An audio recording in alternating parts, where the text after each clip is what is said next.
Okay, so I'm Peter Janevik. I'm the CEO for AstaZero, and since AstaZero is sort of a new kid on the block, not like Volvo or Exxon or the other Saab for that matter, the big companies, I'll give you a little bit of a short background first. We're an active safety test area. This is actually what we was when we opened up, because then the thing in the industry was active safety. Now we're moving very quickly towards automated driving, and then very shortly active safety will only be seen as an entry ticket into the competition. We're the first full-scale test facility in the world when it comes to active safety and automated driving. And we do have a unique thing that nobody else has, and that's the setup that we've got. RISE is the main institute of Sweden, and you've also got Chalmers as a majority owner. That means that we in effect work very much like a university or an institute, which sets us apart from the normal proving grounds owned maybe by a car company or something. We've got financial backing from the European Union and so on, and also very importantly we've got our beloved industrial partners. They are tough customers and they drive us forwards when it comes to our capability. But we are not locked into only serving our industrial partners. We can have Chalmers as a customer, we can have the University of Stanford, for instance, or other companies as well. We're an open test site. So that means that we're an open platform for high-tech cyber-physical transportation research. And when I moved to China a while ago for Volvo Cars, before taking on this job, I took the competence in the region for granted.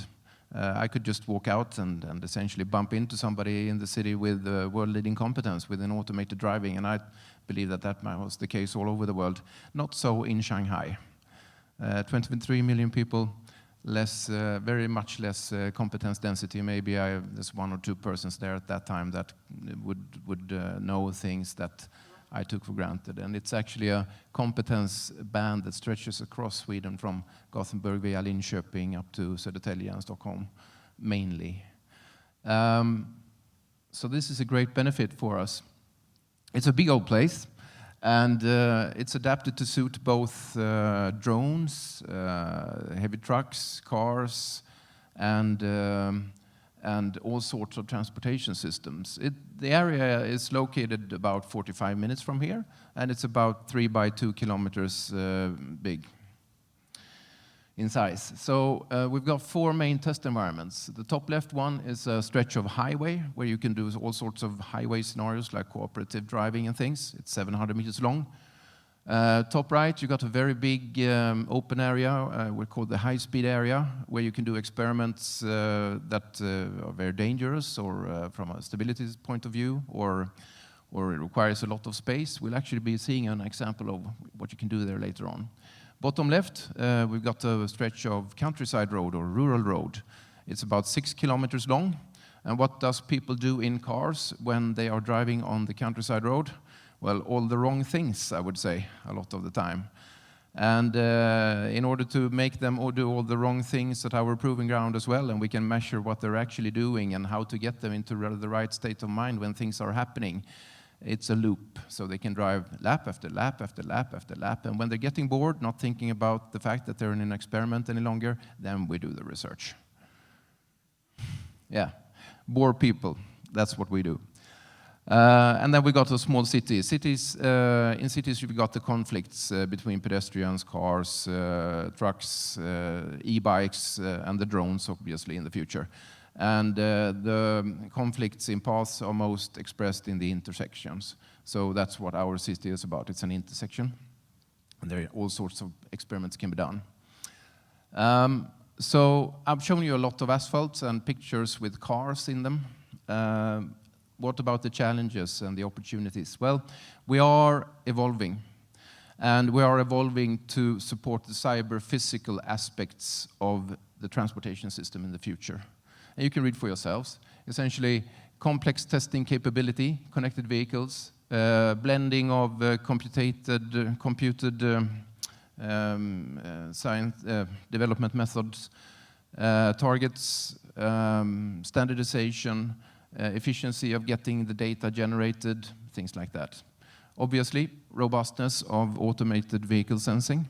We will not be so happy if I can't get my food brought to my house by a drone if it's raining that day. I'm sorry, it's raining, you will be hungry today. So robustness of sensing and things like that is very important, but we have to be able to do it in a repeatable way, and that's not actually possible today. We talked about aspects of big data.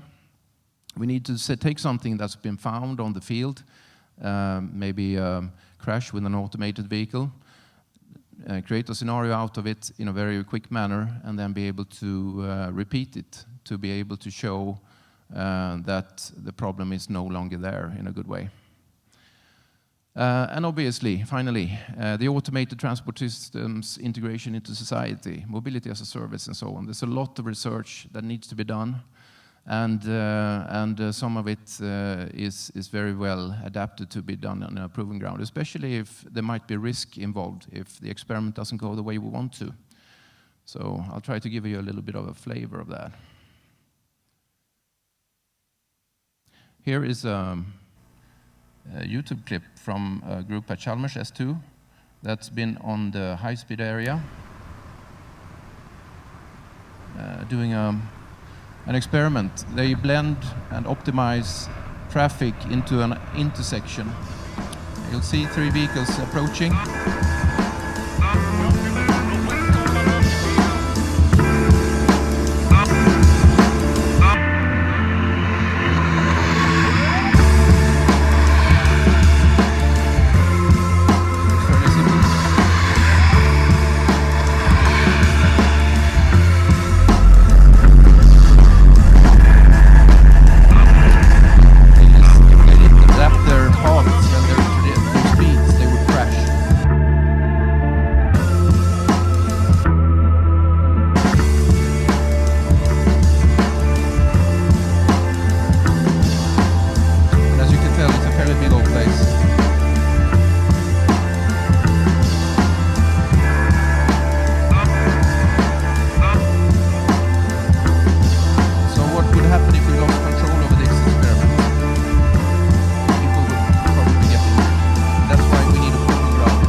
There's one more insight there, and that's how many of you got more new insights when you saw the movie? How many thought new thoughts? Oh, this might be dangerous, or this might be something that I didn't think about beforehand. There's a few of you. And there's a lesson in that. When you do the experiments, you get more insights than just when you sit at your MATLAB. You experience things with more senses and thereby learn more things than you would think. Let's see. I think we stop there. I'm pretty happy. So the insight is that when we go cyber-physical, we need to ensure that the systems are reliable and robust in safe places before rolling them out. And by doing that, we also get the opportunity of learning a lot more things than we actually thought we would when we started out doing the experiments. Thank you. Thank you, Peter. Thank you.